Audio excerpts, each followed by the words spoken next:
Entonces, hoy terminamos esta serie titulada Delante del Trono, Teología de la Oración. Yo espero de todo corazón, familia, que este mes de marzo haya sido un tiempo donde ustedes hayan pasado de la teoría a la práctica. Hemos hablado acerca de lo que significa la oración, por qué oramos, lo que significa el ayuno, qué no es el ayuno, por qué tenemos que orar en el nombre de Jesús. Y eso está muy bueno y al papel todo le cabe. Pero sería mucho más provechoso que ojalá usted en este tiempo haya fortalecido su tiempo de oración, su relación con Dios. ¿Sí? Porque entre otras cosas, mi hermano, no existe otra manera de relacionarse con Dios. Usted puede ser una persona que haga buenas obras, pero eso no influye en su relación con Dios. Usted puede ser una persona fiel en sus ofrendas, pero eso no influye en su relación con Dios. ¿Sí? Usted puede ser una persona que ayune, pero eso no necesariamente influye en su relación con Dios. La única manera que yo tengo de relacionarme con Dios es con la oración y la lectura de su palabra. No existe otra manera.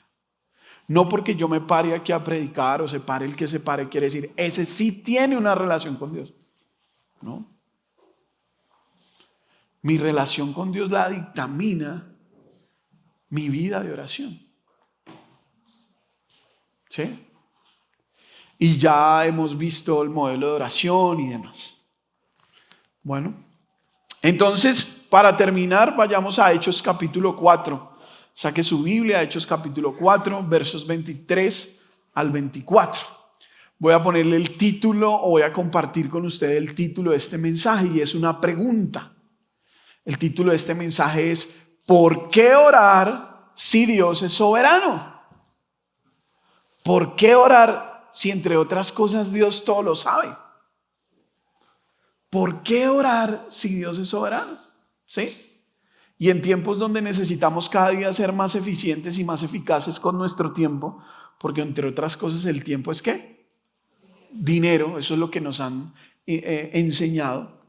Pues no me haga perder mi tiempo. ¿Sí o no? Uno podría decirle al Señor Jesús, pues no me hagas perder mi tiempo, porque si todo lo sabes y tú eres soberano, ¿para qué oro? ¿Sí? Entonces, hoy vamos a tratar de responder esa pregunta basados en la siguiente porción de la palabra. Hechos capítulo 4, verso 23 al 24. Yo pedí específicamente que hiciéramos esta lectura basados en una versión actual, NTV. Dice, bueno, John, ya puedes leer la Biblia también aquí con nosotros en inglés. Bueno, entonces dice, tan pronto como quedaron libres, Pedro y Juan volvieron a donde estaban los demás creyentes y les contaron que los sacerdotes principales y los ancianos, lo que los sacerdotes principales y los ancianos les habían dicho. Cuando los creyentes oyeron, este es el verso 24, las noticias, todos juntos alzaron sus voces en oración a Dios. Oh Señor soberano, creador del cielo y de la tierra, del mar y de todo lo que hay en ellos. Aunque no voy a hablar de eso hoy, sí quiero que usted resalte algo. La oración. Dice, todos juntos alzaron sus ¿qué? Sus voces en oración. Y creo que ya lo había dicho, creo que en la primera parte de la oración. Es necesario que usted le ponga voz a su oración. Que usted hable cuando está orando. Porque entre otras cosas usted no se comunica con Dios por telequinesis. Usted necesita hablar. Ponerle su voz a esa oración. Amén. Cierro paréntesis ahí. Entonces la idea central de este mensaje para que usted la note es que cuando oro expreso mi confianza en la soberanía de Dios para contestarme. Cuando yo oro estoy diciendo, Señor, no es mi voluntad sino la tuya. Y yo sé que tú me vas a responder, pero no necesariamente lo que yo quiero, sino lo que tú soberanamente quieres. Amén. Pero entonces, pregúntese esto. Si Dios es soberano y Él hace su voluntad, ¿para qué nosotros oramos. Entonces fijémonos en la historia de Pedro y Juan que vamos a ver hoy, de Hechos capítulo 4. Es una historia que nos centramos en el verso 23 y 24, pero vamos a estar viéndola un poquito más abajo, versículos más abajo. Entonces, para eso yo les voy a dar un pequeño contexto rápido del libro de Hechos. El libro de Hechos lo escribe Juan, que es médico, no judío. Se escribe más o menos entre el año 63 y 70 después de Cristo. Muchos consideran el libro de los Hechos como la segunda parte del Evangelio de Lucas, que también escribió ese Evangelio, ¿sí? Lucas, él lo escribió. El libro de Hechos inicia con el relato de cómo Jesús ascendió a los cielos, por ejemplo. También cuenta, por ejemplo, cómo Judas, el apóstol que traicionó a Jesús, fue reemplazado por Matías, ¿sí? Ahí dentro del grupo de los 12. Se narra cómo Jesús envió al Espíritu Santo y cómo de alguna manera este hecho marca el nacimiento de lo que nosotros podemos conocer hoy como la iglesia primitiva, la primera iglesia, cómo se construye la primera iglesia y cómo esta iglesia continúa junto con los apóstoles el trabajo misional y evangelístico que Jesús había iniciado. En Hechos también encontramos, Hechos capítulo 4, el relato de Pablo y de ¿quién? Y de Pedro, ¿no? Cómo se le predica a multitudes. Entonces en Hechos encontramos la predicación de los 3,000, ¿cierto? Y después cómo Pedro predica a los 5,000. Sí lo han leído por ahí, si lo recuerdan. Si no, los invito como siempre a que lean el libro de Hechos. Y vemos también allí muy marcado algo que me parece interesante del libro de Hechos, cómo desde esa época el hablar, el pensar o el ver más que todo que la iglesia crecía en multitudes era algo que molestaba, era algo que irritaba. ¿Y por qué me causa la atención? Porque cuando nosotros nos referimos a iglesias que son muy grandes en número, hablamos como con desprecio. No sé si en el fondo ese desprecio tiene envidia. O sea, qué envidia que él tenga 35,000 y nosotros no. Pero siempre desde los inicios, el ver a 3,000 confesando a Jesús, el ver a 5,000 recibiendo a Jesús, como que le empieza a causar a uno cierta rasquiñita. En este caso de Hechos, a los sacerdotes y a los principales les causaba rasquiñita. Y por eso llevaron presos a Pedro y a Juan. ¿Sí? Y desde ahí empiezan a acusarlos y cuando no encuentran ningún argumento por el cual enjuiciarlos, los dejan ir, los sueltan, pero los sueltan con amenazas. Eso lo vamos a estar viendo más adelante. Y cuando sueltan a Pedro y a Pablo, ellos dicen, ahí dice Hechos 23, ellos van a los creyentes y desde ahí entonces nosotros vamos a retomar la historia.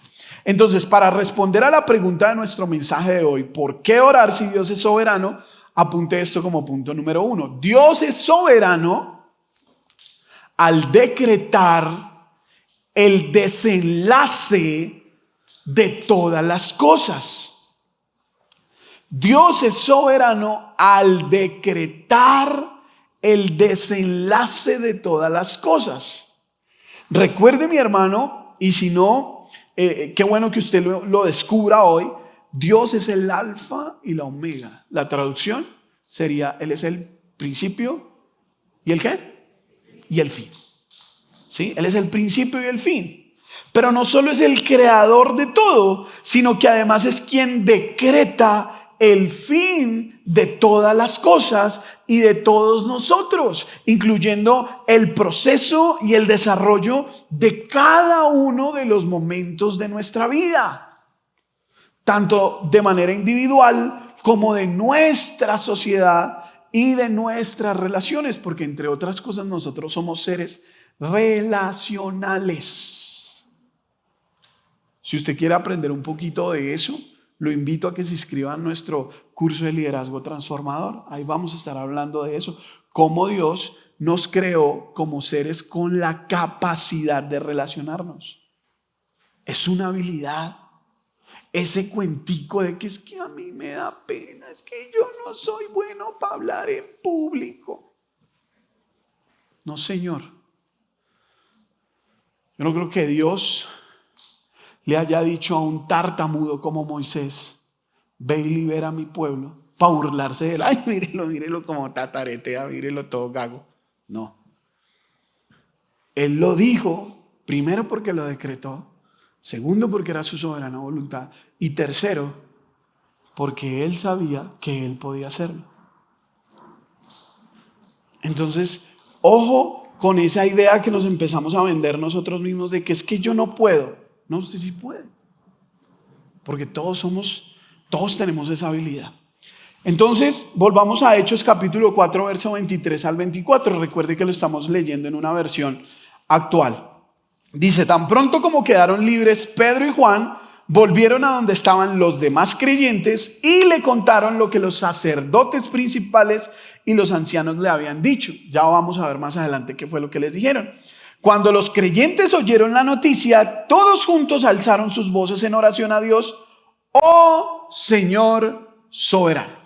No, vamos a detener un momentico ahí, porque usted y yo vamos a aprender hoy algo que a mi esposa no le gustó cuando yo lo incluí dentro del mensaje, pero a mí me parece interesante, pues porque me gusta todo el tema del lenguaje y eso.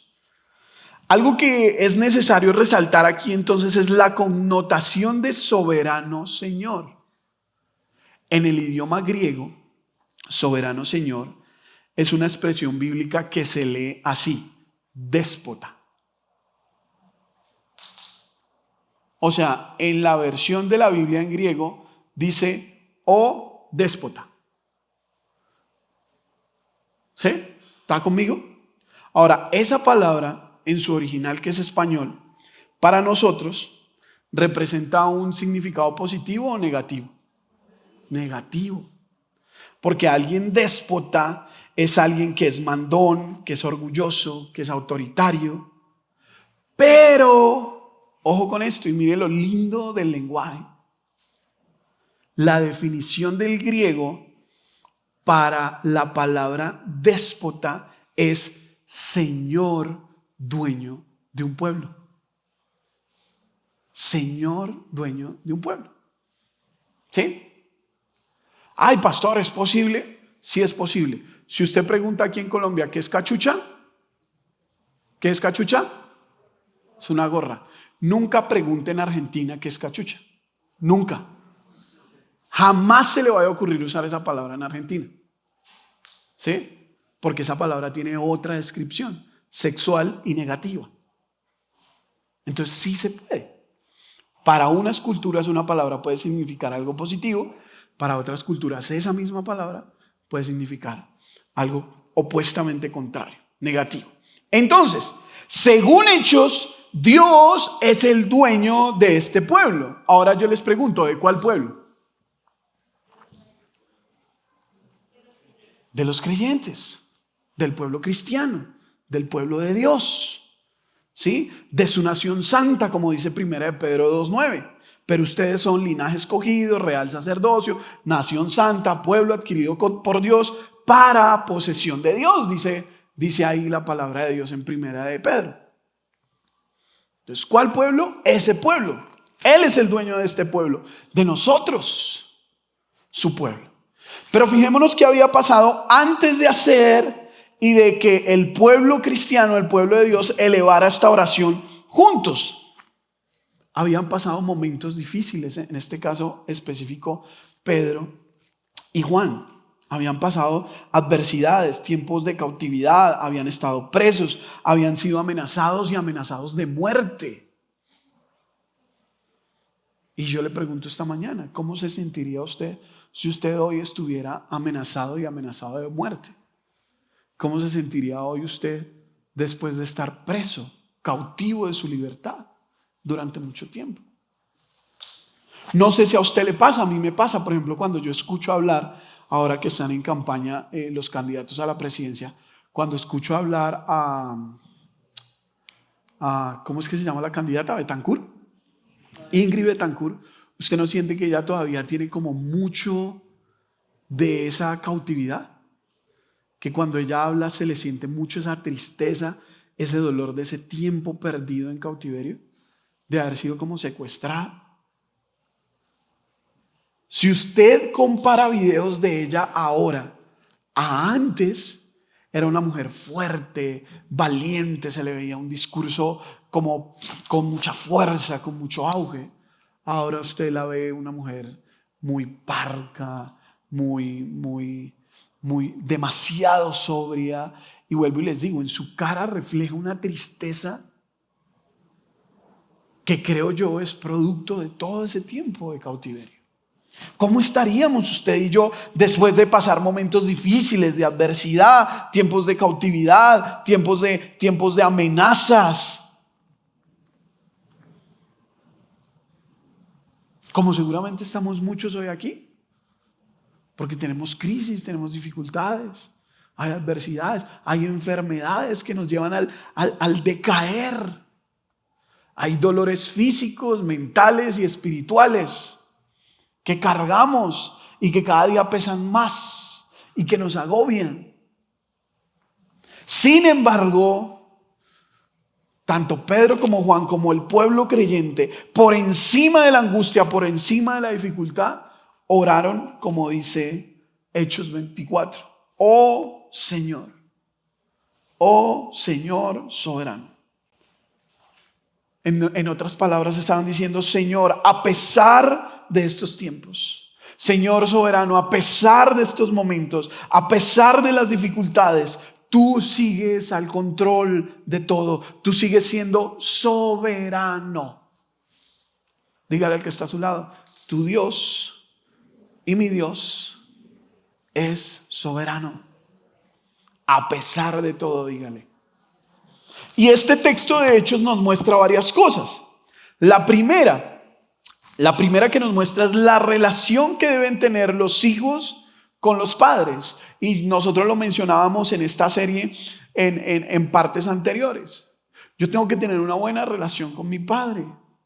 Porque cuando yo tengo una buena relación con mi padre, yo tengo la capacidad de decirle: papá, ayúdame. Yo tengo mi hermano, el que me sigue, tiene una excelente relación con mi papá. Excelente relación. Es tan excelente la relación que él tiene que cada vez que él tiene una fugia, va donde el papá. Y el papito: ay, venga, ñeñe. El ñeñe de 35. Ay, papito, es que no me alcanzan las tarjetas. Venga, papito. Ay, papito, es que quiero cambiar la moto. Venga, papito, yo cambio la moto. Pero a pesar de eso, yo veo, sacando eso, yo veo que ellos dos tienen una muy buena relación. Porque mi hermano tiene la capacidad de ir donde su papá y contarle sus aflicciones. Yo voy donde mi papá también y le cuento mis aflicciones, pero yo no soy capaz de decirle a mi papá: présteme plata. No puedo. No me da. Siento que me va a decir que no. Siento que me va a decir: hijo, tú ya estás casado, tienes 2 hijos.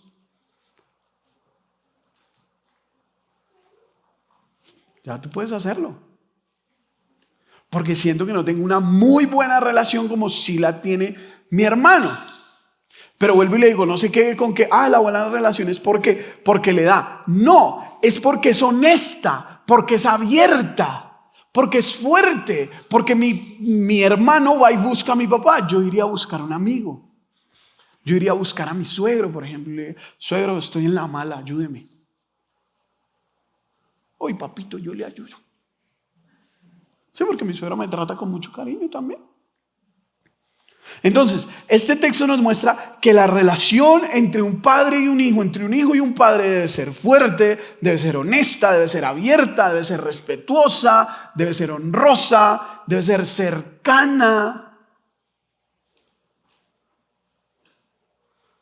Los sábados, cuando yo ahora que no tenemos servicio los sábados, yo vengo los sábados acá. Yo vengo acá, entro aquí a la puerta, aquí están algunos muchachos y yo los saludo. Hola muchachos, ¿cómo están? Y subo a la oficina. Y veo que empiezan a llegar ciertos chicos.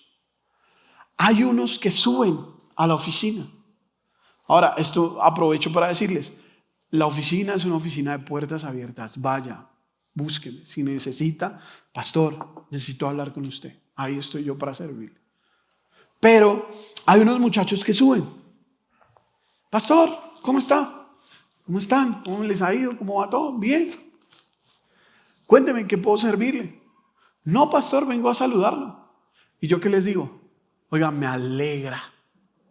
De verdad, me hace muy feliz que venga a saludarme. Porque eso estrecha la relación.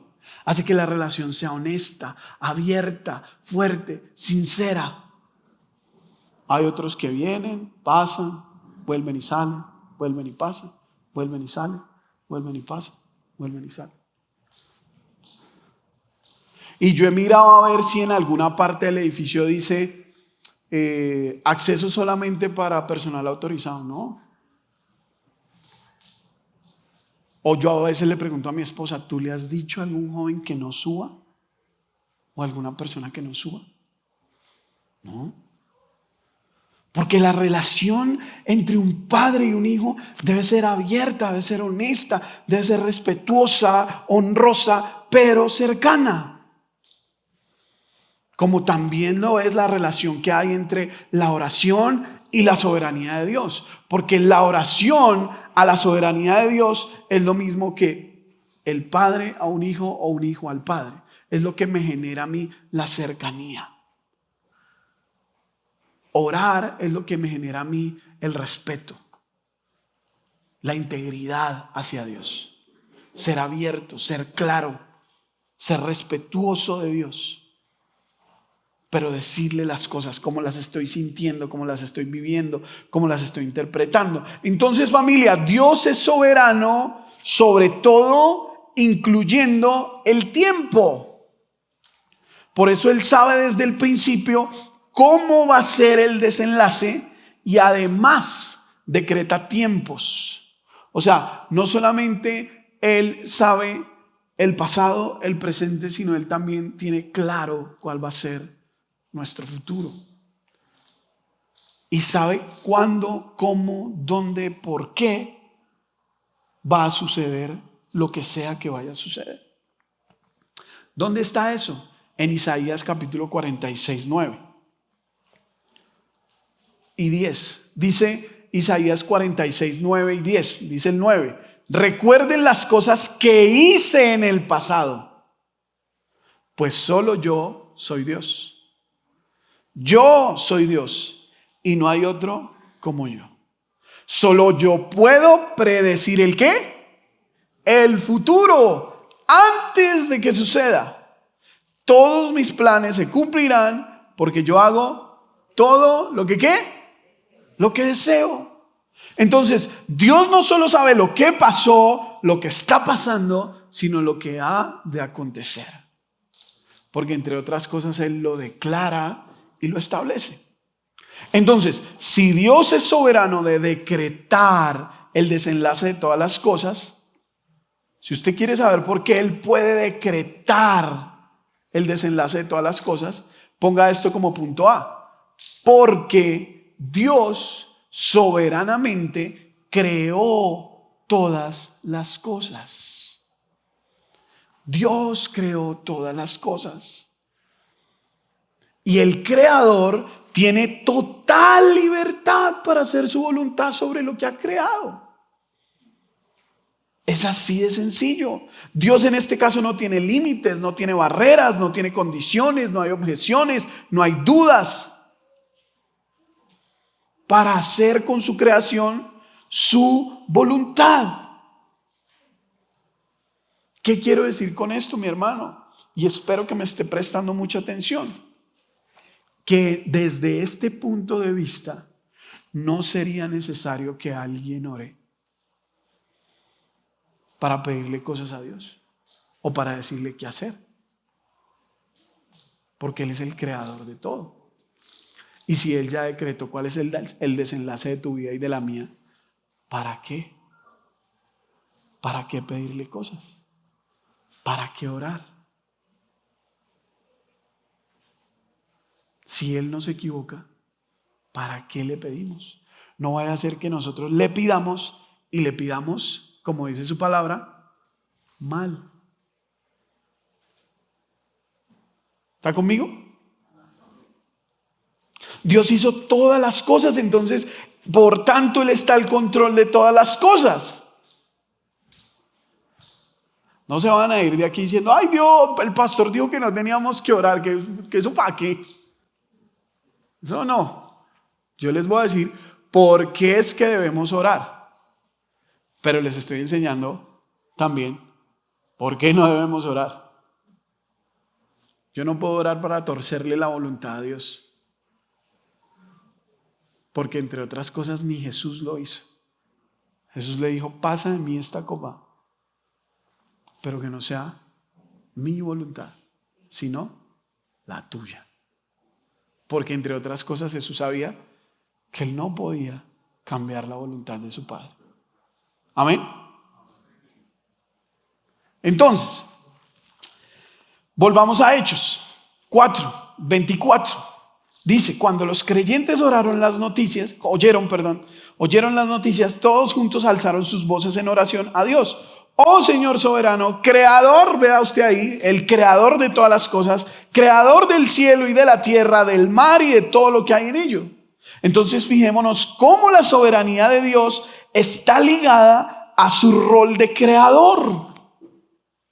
Y este rol de creador abarca, como dicen Hechos, lo que está en el cielo, lo que está en la tierra, lo que está debajo de la tierra, lo que está en los mares, pero también lo que no es físico material. Lo que se ve, pero lo que no se ve. Colosenses capítulo 1 versos 16 y 17. Dice Colosenses 1:16. Porque en Él fueron creadas todas las cosas, tanto en los cielos, ahí está otra vez, como en la tierra, visibles, ¿qué? E invisibles. Y ahí lo explica, ya sean tronos o dominios, ya sean poderes o autoridades. Todo ha sido creado por medio de Él y para Él. Y Él es antes de todas las cosas, Alfa. Y en Él todas las cosas, ¿qué? Permanecen. Subraye esa última parte. Y en Él todas las cosas permanecen. Porque Él es el Cristo creador, el dueño de todo lo que usted ha vivido, de todo lo que usted ha visto, pero de todo lo que usted no ha visto.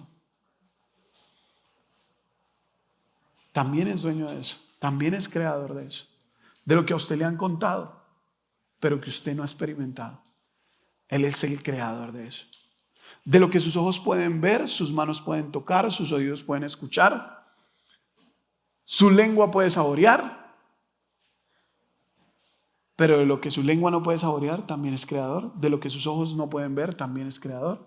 Lo que sus oídos no pueden oír, también es creador. Y de lo que sus manos no pueden tocar, también es el creador de eso. Amén. Entonces, cuando oro, expreso mi confianza en la soberanía de Dios para contestarme. Dios es el sustentador, les dije, como dice ahí en el verso 17 de Colosenses. En Él todas las cosas permanecen.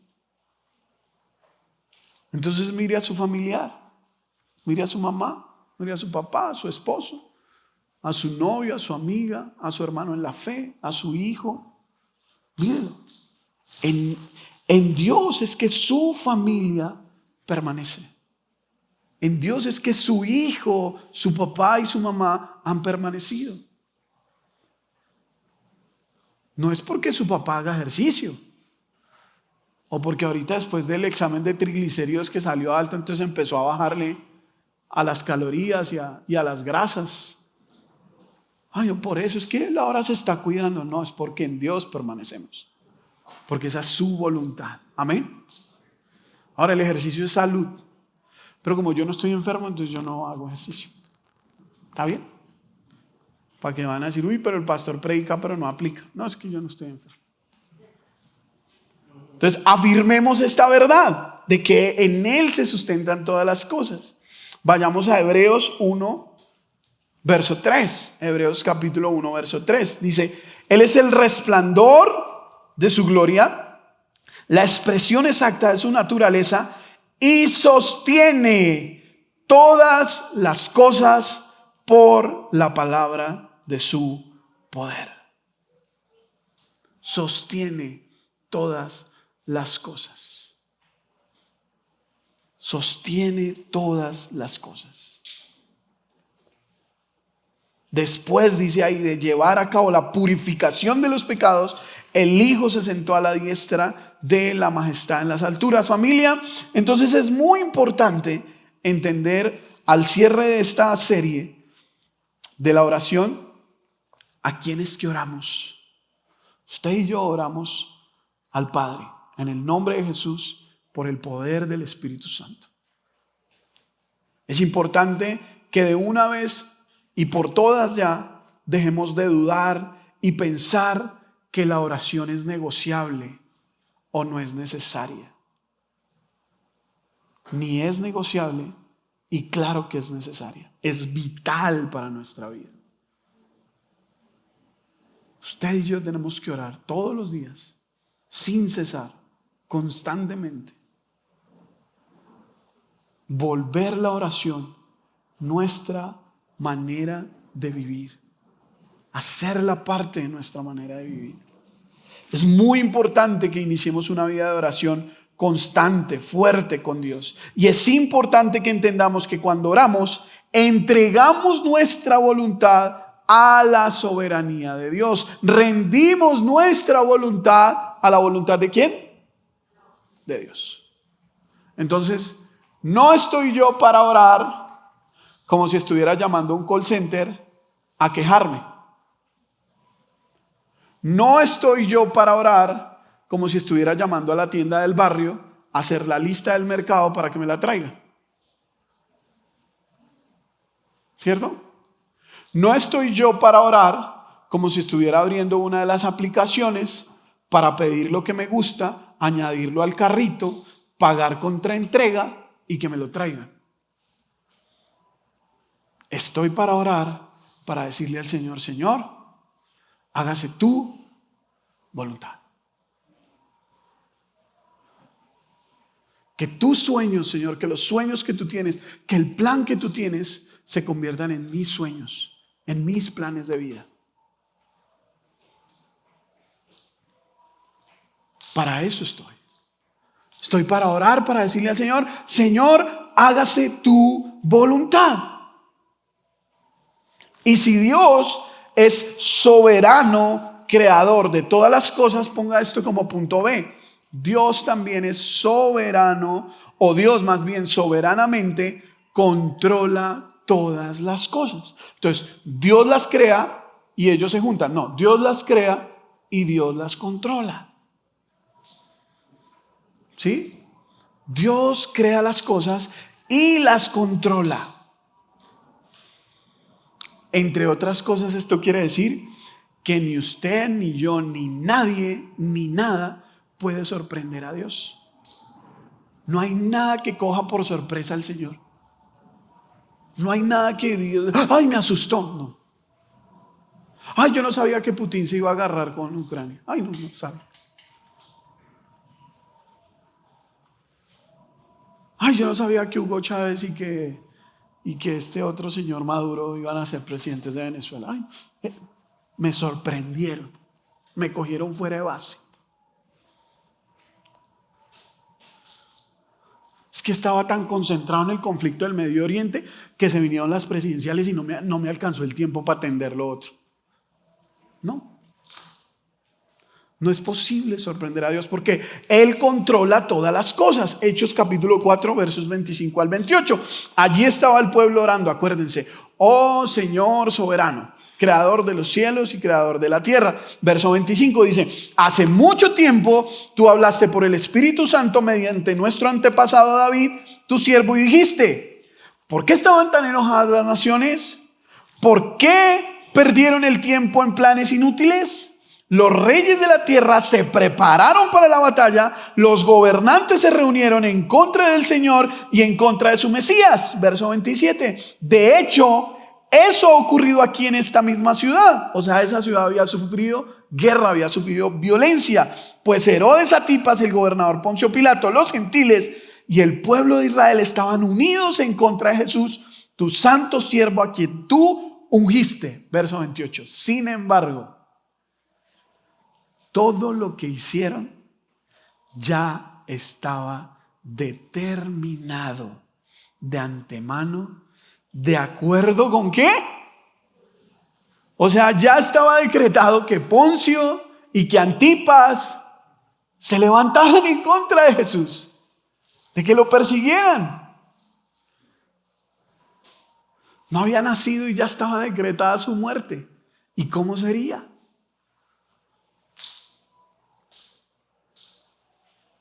Tú y yo no habíamos nacido, pero ya estaba decretado en dónde naceríamos, con quién naceríamos, cómo nos llamaríamos.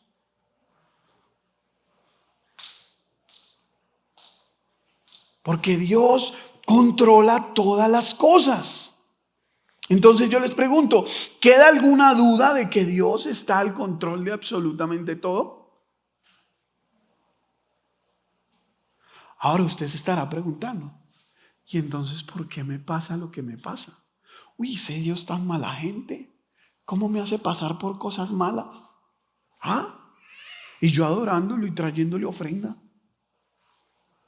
Y yo sirviéndole.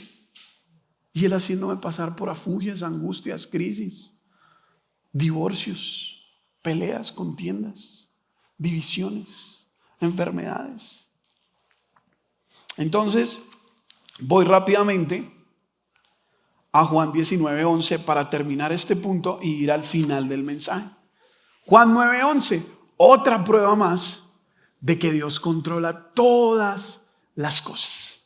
Jesús le respondió. Está Jesús ante Poncio Pilato.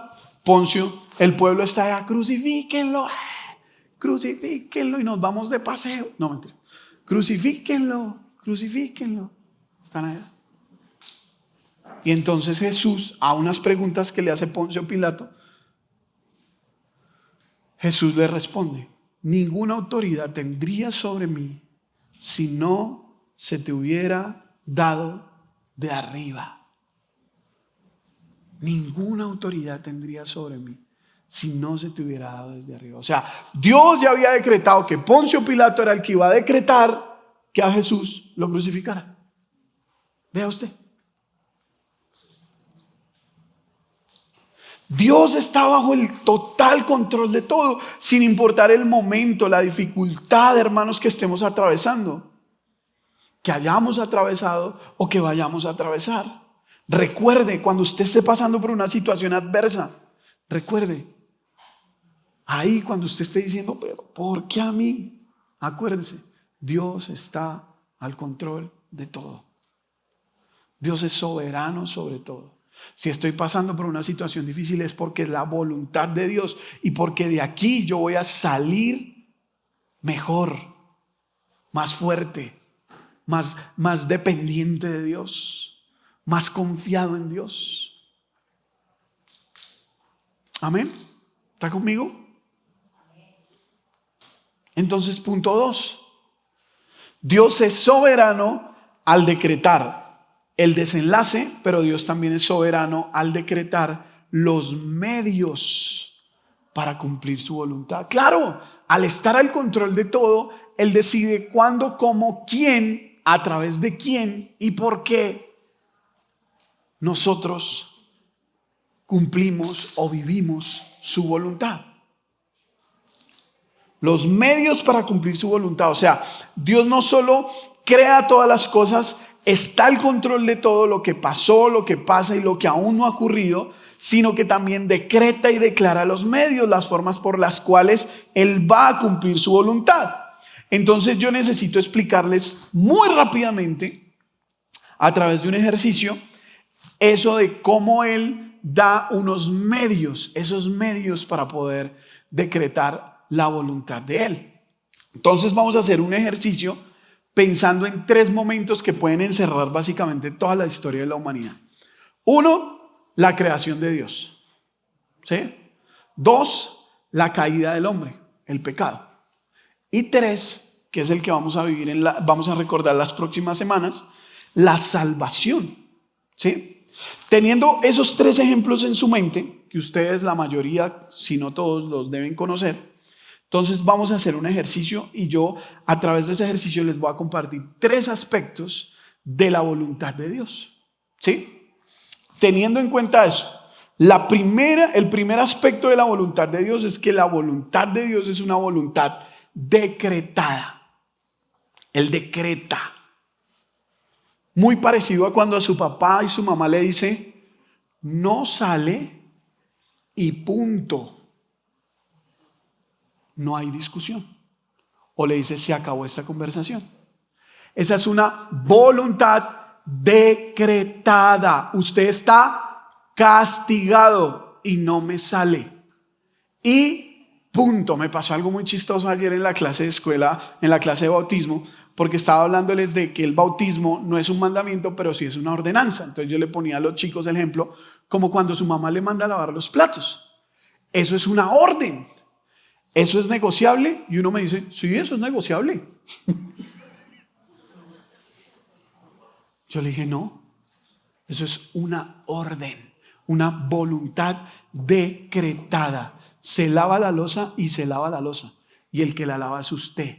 Y eso ni se negocia ni se cambia.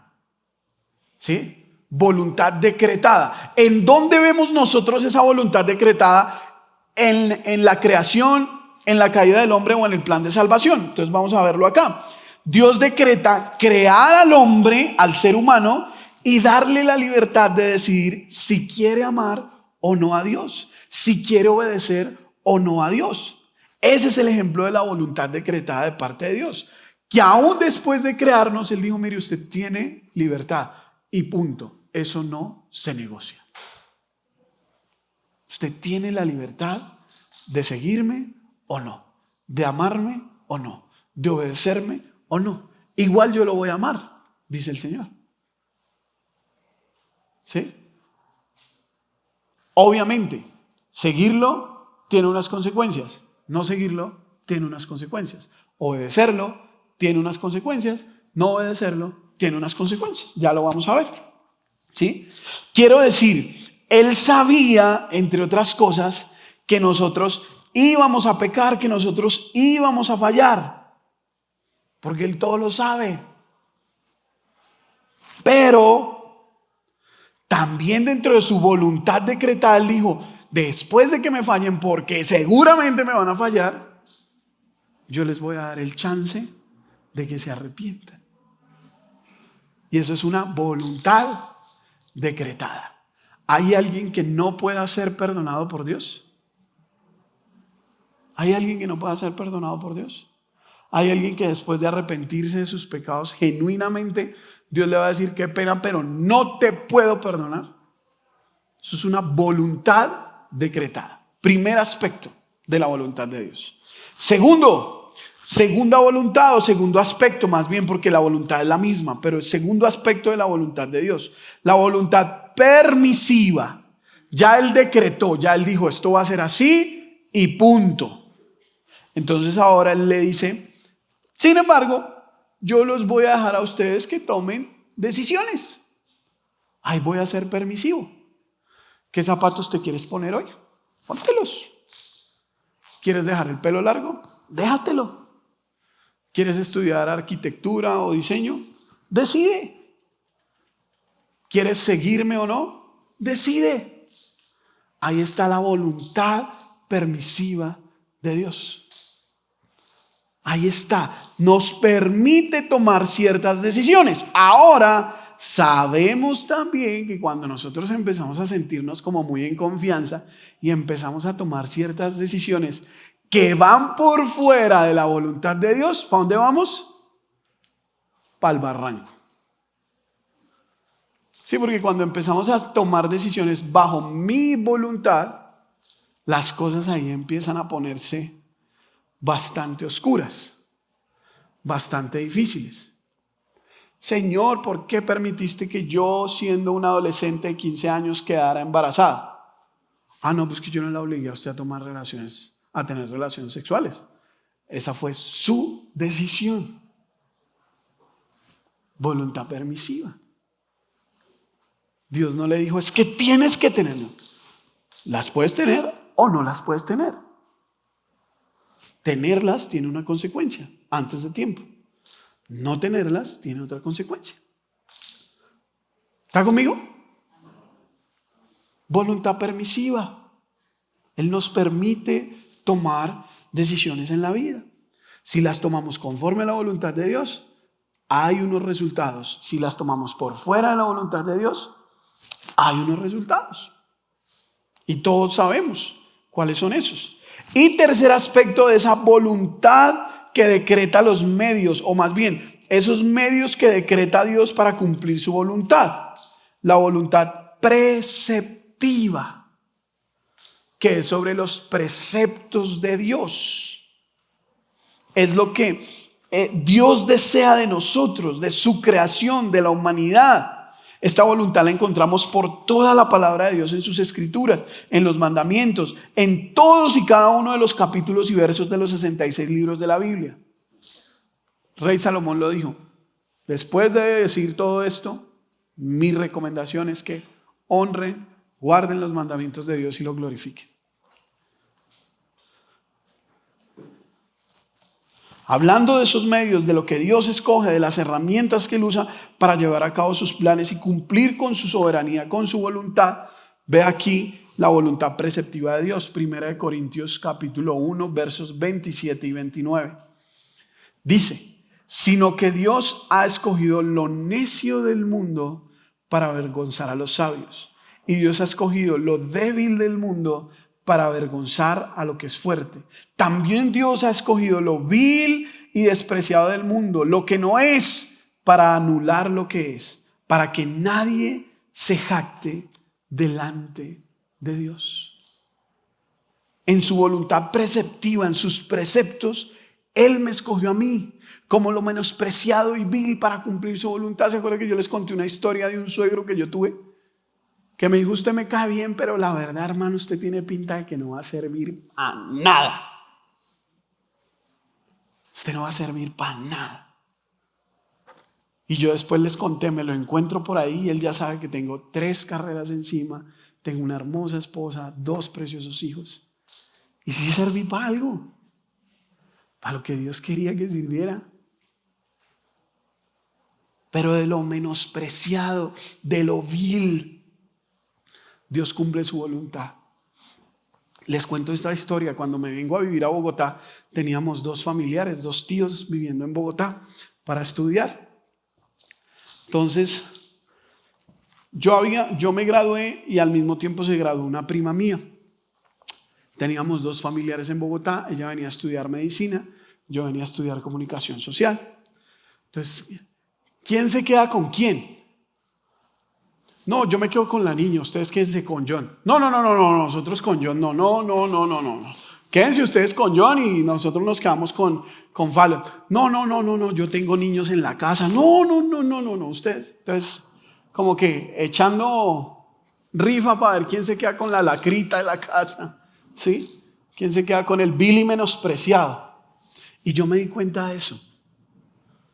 Yo me di cuenta de esa reunión. Usted se podrá imaginar cómo se siente uno, un adolescente, que otros estén diciendo, no, yo se encarte, no. Eso no. Paguémosle una pieza mejor entre todos y que se quede por ahí solito antes de llevarlo a la casa. Pero de lo vil y menospreciado, Dios nos usa, nos escoge. Él me escogió a mí, te escogió a ti, por eso tú estás hoy aquí. Porque nos ha escogido lo vil, lo menospreciado, para avergonzar lo necio, para avergonzar a los sabios. Entonces nos ha escogido en primer lugar para ser bendecidos con la salvación. Porque por más buena gentes que sean o que nosotros seamos, mis hermanos, eso no consigue la salvación. Yo veo que Santos es buen tipo. Me he dado cuenta que el hermano Miller es buen tipo. Julián Castro es un pan dulce, dice mi mamá. Pancito dulce. Pero por muy buenos tipos que sean ustedes tres, eso no consigue la salvación. Eso no consigue la salvación y nosotros ya hemos hablado muchas veces sobre eso. Entonces, esto de la salvación no se consigue por lo buenas personas que seamos, por las obras que tengamos, sino porque Dios en su voluntad lo ha decidido así. Entonces Dios te escoge a ti y a mí, que somos ignorantes. Perdóname la palabra, pero así lo dice, somos ignorantes. Ahora, definición de ignorante. Un ignorante es aquel que ignora las cosas, no las conoce. ¿Sí? O sea, yo soy ignorante de la equitación. No conozco cómo es la reglamentación, no conozco qué clase de persona tiene que ser la persona que monte el caballo, no conozco qué tipo de caballo tiene que ser, cuáles son los requisitos, cuáles son las reglas, cuánto vale practicar ese deporte. Ignoro, soy ignorante de la equitación, que sí es una palabra que cuando usted la usa, usted dice, uy, le dijeron ignorante. Oh. Pero ignorante no es sino eso, alguien que ignora algo. E ignorar no quiere decir que usted no esté en la capacidad de saber. ¿Sí? Hay otra palabra para una persona que no tiene la capacidad de saber y por más que lo intente, no puede, pero no se las voy a decir. Pero existe otra palabra para eso. Entonces, él dice, mire, yo te escogí a ti, pecador, débil. He decidido utilizarte para que lleves mi mensaje, para que lleves el evangelio de la buena noticia de los que creen en él, aunque estén muertos, entonces vivirán. Para eso Dios nos ha escogido. Para eso está usted y yo, para eso estamos hoy aquí. Para decirle, mire, yo era frágil, pero en Dios fuerte soy. Yo era condenado, pero en Dios libre soy. Yo era enfermo, pero en Dios sano soy. Yo antes ignoraba, pero ahora en Dios conozco. Ahora sé. Para eso Dios nos ha escogido. ¿Quiere usted hacer esa tarea? ¿Quiere hacerla? Uy, vuelvo y empiezo el mensaje a ver si se anima. Filipenses 2:3 dice, porque Dios es quien obra en ustedes tanto el querer como el hacer por su buena voluntad. Entonces, si muchos de ustedes no respondieron es porque todavía no se han encontrado con Dios y no han entendido cuál es la voluntad de Dios para ustedes. Entonces hay que orar y preguntarle al Señor, Señor, ¿cuál es su voluntad? Porque cuando yo entiendo cuál es la voluntad de Dios, dice Filipenses, Él pone en mí tanto el querer como el hacer para su buena voluntad. Para su buena voluntad. ¿Que Dios me va a dar un trabajo por medio de qué? ¿De levantarme tarde y echar la gaña en la casa? No. Tengo que tener diligencia para eso. Que yo me casé con mi esposa, una mujer, lo digo aquí, no para que las demás mujeres se pongan celosas, sino para que los hombres reconozcan en su esposa lo mismo que yo he reconocido en la mía, las virtudes, una mujer virtuosa. Pero yo como conquisté a mi esposa, sentado en la casa sin hacer nada. Tuve que salir, invitarla, invertir platica, invertir tiempo, ponerme guapo para ella, renunciar a cosas que a mí me gustaban porque me gustaba más ella. empezar a hacer cosas para obtener el resultado. Empezar a hacer cosas en mi vida, orar para obtener el resultado de cumplir la voluntad de Dios. ¿Está conmigo? Entonces pregúntese, ya cerrando esta serie, ¿cómo voy a saber qué es lo que Dios quiere y tiene para mí? Por ejemplo, ¿cuáles son sus bendiciones y sus misericordias? Y yo le respondo, tenga tiempo de oración, ore, busque a Dios, hable con Él.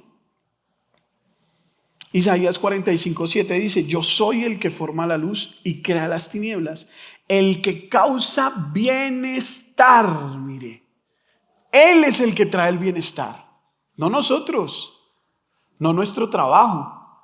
Qué bueno que soy, me ascendieron y cambié de trabajo y ahora gano más. Pero por lo general el que gana más, gasta más. Porque nosotros no somos los que nos damos el bienestar, es Dios el que causa el bienestar. Pero también dice Isaías ahí continuamente, dice, y crea calamidades. Yo, el Señor, es el que hago todas estas cosas. Entonces, mis hermanos, terminando, ¿por qué orar si Dios es soberano? Póngase sobre sus pies.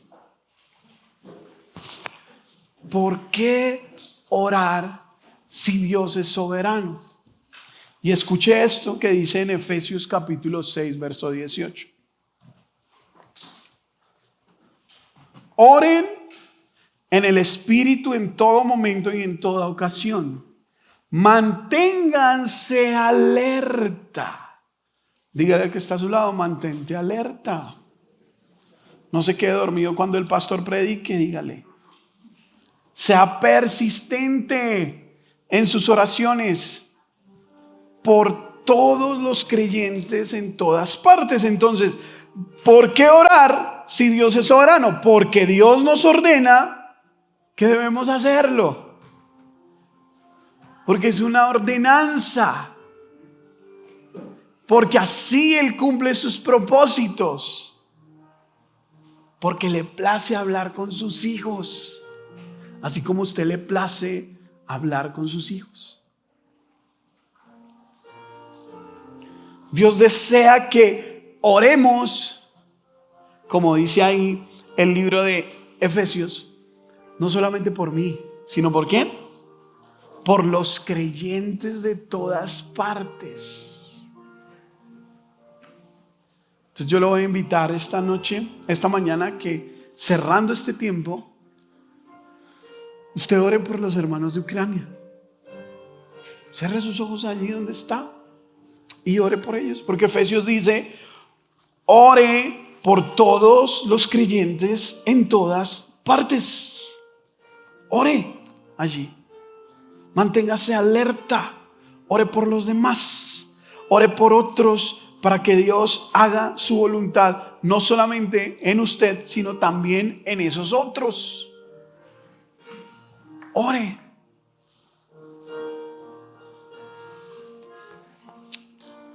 Ore allí, oremos juntos.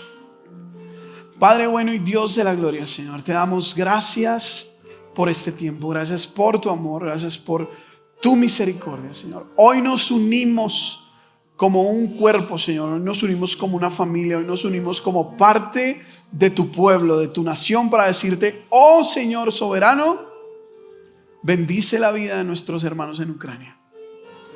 Bendice a todo aquel que en estos países la ha pasado difícil. Ha perdido no solamente cosas materiales, sino cosas emocionales. Y ha perdido familia. Ha perdido seres queridos. Bendícelo, Señor. Que estos hermanos, que estas personas no se llenen de amargura en sus corazones, no se llenen de odio, no se llenen de rencor, no se llenen de venganza, sino que confíen en ti, Señor, que tú eres soberano sobre todas las cosas. Que lo que se perdió materialmente no es lo que nos representa ni lo que nos identifica, Señor. Que como nos enseñó tu palabra a través de Job, tú pones, pero tú también quitas. Y si esa es tu voluntad, aunque a veces no la entendemos, Señor, queremos que se cumpla, que se haga tu voluntad, así también en el cielo como en la tierra. Haz tu voluntad, Señor, tanto con la nación de Rusia como con la nación de Ucrania, Señor. Oramos de manera especial por esta pequeña nación, porque allí tenemos hermanos en la fe. Pero en Rusia también hay hermanos en la fe. Y oramos por ellos, dale sabiduría, que ellos puedan apoyar, que son los que están más cerca, que ellos puedan apoyar a sus hermanos ucranianos. Porque en tu pueblo, oh soberano Señor, no hay naciones. Somos una sola nación. Somos tu pueblo. Tu palabra lo dice, adquiridos por ti, para tus propósitos, Señor. Bendícenos en este tiempo, en el nombre de Cristo Jesús oramos. Amén, amén y amén. Última cosa para cerrar en oración. ¿Por qué debemos orar si Dios es soberano? Hechos 4:31 dice, después de esta oración, Hechos 4:29 al 31 dice, y ahora, oh Señor, escucha sus amenazas y danos a nosotros tus siervos mucho valor al predicar tu palabra. Extiende tu mano con poder sanador, que se hagan señales milagrosas y maravillas por medio de tu nombre, del nombre de tu santo siervo Jesús. Verso 31. Después de esta oración, el lugar donde estaban reunidos tembló. ¿Pidieron señales? Ahí tienen señales.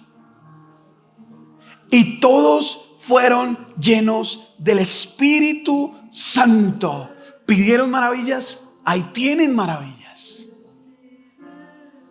Y predicaban con valentía la palabra de Dios. ¿Pidieron valor para predicar la palabra de Dios? Ahí tienen valentía para que prediquen la palabra de Dios. Porque Dios promete oír y responder nuestras oraciones. Así que júntese con el hermano que está a su lado y ore por esa persona. Ore por esa persona, dígale, Señor, dale valentía.